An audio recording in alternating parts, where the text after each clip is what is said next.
Good evening, black people and all allies fighting for black liberation, black prosperity, and black joy. I'm Charles Blow, and welcome to Prime. Viewed as a new frontier for formerly enslaved black people freeing the rise of Jim Crow in the former Confederate states in the early 1900s, the town of Tulsa, specifically the Greenwood District in Oklahoma, not yet a state and therefore not yet wielding racial state oppression like the rest of the South, appeared to be a land of promise and prosperity for black people. Wealthy black entrepreneur and landowner O.W. Gurley purchased 40 acres of land in Tulsa in 1906 and insisted that his land only be resold to black people. As a result, Greenwood established a thriving black economy and a community where the schools, churches, businesses, and politics were black controlled. Black prosperity and black self-reliance became such a way of life in Greenwood that W.E.B. Du Bois himself dubbed the community the Black Wall Street. But a stunning act of racial terror in 1921 would send most of that progress and prosperity up in smoke, literally. On May 30th of that year, a 19-year-old black man named Dick Rowland was accused of assaulting a 17-year-old white elevator operator named Sarah Page. He was arrested and a white mob organized and descended on the jail where Rowland was being held and demanded that he be released to them. But a group of armed black men, mostly World War I veterans, showed up at the jail to make sure that that did not happen. An altercation ensued, shots were fired, and ultimately 12 people were killed. Only 2 of them were black. 10 were white men. White people were mad. Mobs of white men entered Greenwood on June 1st, looted homes, burned buildings, and shot black people on sight. The citizens of Greenwood fought back, but they were outnumbered by the white mob, who were helped, and we should never forget this, by the Oklahoma National Guard. When the dust settled, it is estimated that more than 300 people had been killed, 1,200 homes were destroyed, and more than 8,000 people were left homeless. Thousands of black people who had survived the massacre were arrested by the National Guard and held in internment camps under martial law, some for months, some over a year. The massacre made some headlines across the country, but local newspapers removed references to it before editions were recorded on microfilm. The effort to erase and deny what white people had done in Tulsa had begun. Joining us to discuss is Associate Professor of History at Ohio State University, Hasan Kwame Jeffries. Professor Jeffries, thank you so much for being on. I want to start with this because I think it gets minimized in a lot of the massacres and kind of race riots. The fact that black people are victimized in these things, but they are not sitting on their hands and just playing victim. Black people very often in these massacres fight back. They're just outnumbered. Talk to us about how that played out in the Tulsa massacre. Well, that's a critical point, and I'm glad you raised it, because one of the things that's too often overlooked when we think about African American history and the color line specifically is the persistence of black resistance to white supremacy. There is never a time and never a moment where black people are not fighting back against white supremacy. And the default response to racial terrorism and to white violence is armed self-defense. African Americans, whenever possible, have always defaulted to picking up arms to defend themselves against racial terrorism in no matter the form, whether they were Klan night riders during the Jim Crow era, or in this instance, when white mobs, including, as you pointed out, the Oklahoma National Guard, begin to descend on the black community. Black people attempt to defend themselves, but too often they are literally outgunned and outmanned, put that in quotes, outmanned. But that doesn't mean, and this is critical,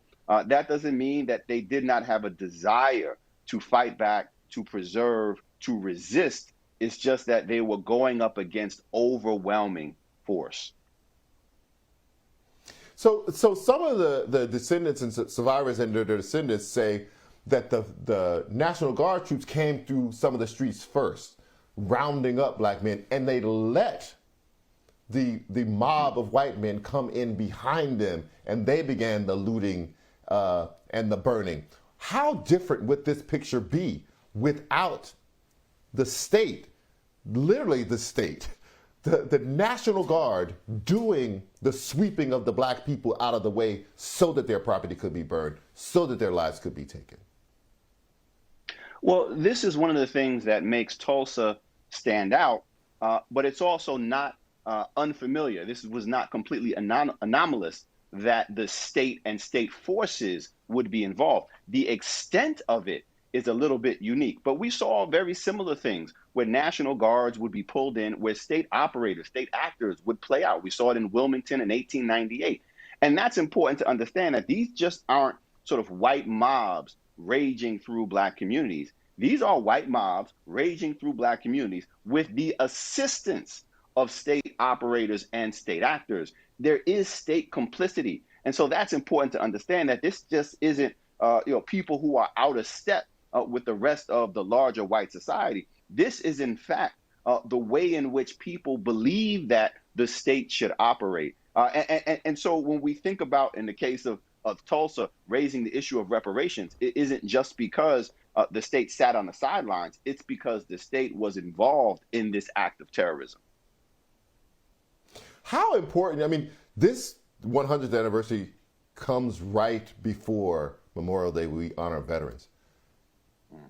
The black veterans play such a role in resistance throughout black history, including in Tulsa. You know, they have seen war, they have seen battle, they know they have the tactics, but they also have just seen what it looks like to fight for freedom in a different context. How important are the veterans themselves to the armed resistance in Tulsa, but not only in Tulsa, throughout black resistance?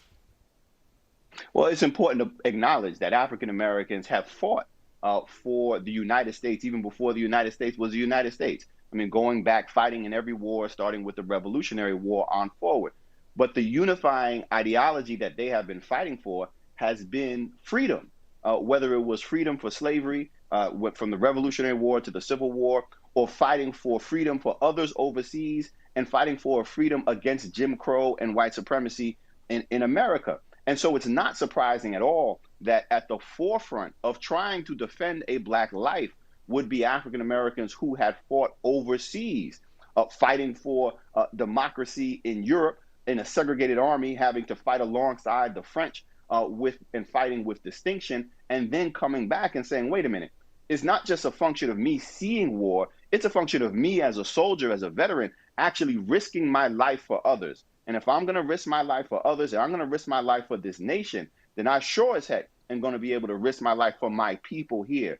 And that energy, that attitude carries forward beyond Tulsa into the civil rights era, and really even through the turn of the 21st century.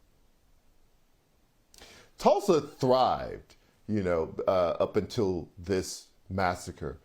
But after it, it seemed like every mechanism of government every mechanism, not just in government, also in private business, was orchestrated against them ever rebuilding what they had lost, right? So the insurance companies, the value didn't pay in inadequate ways. They passed an ordinance prohibiting building supplies from being sold to black people in Tulsa, right?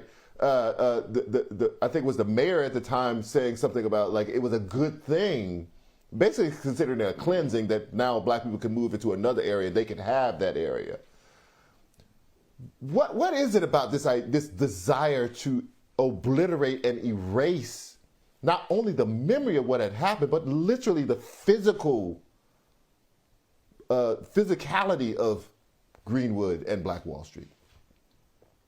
Yeah, and that's important for us as we reflect on this moment 100 years ago, that we pause and understand the depth of what we're talking about here.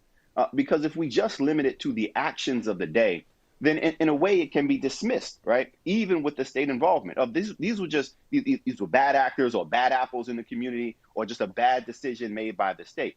But this is when we move away from individual behavior and look at systemic racism and how it plays out. Because when you factor in the way in which the broader white community responds to this, seeing this as an opportunity to seize land, to seize opportunity, to force businesses out, this isn't something that just happens in that moment. We see it happen in other places. We see it happen with where you have these other racial massacres, and then it continues on. So when you move forward into the 1950s and the development of the Eisenhower interstate, that you see the interstates running through Tulsa suddenly finding their way and veering through Greenwood. So this idea of racial cleansing, as we saw in Tulsa, but then devaluing and seizing Black community space is something that has a long legacy within American history. Professor Jeffries, thank you so much for your insights. I really appreciate your time enlightening our audience here. Thank you so much.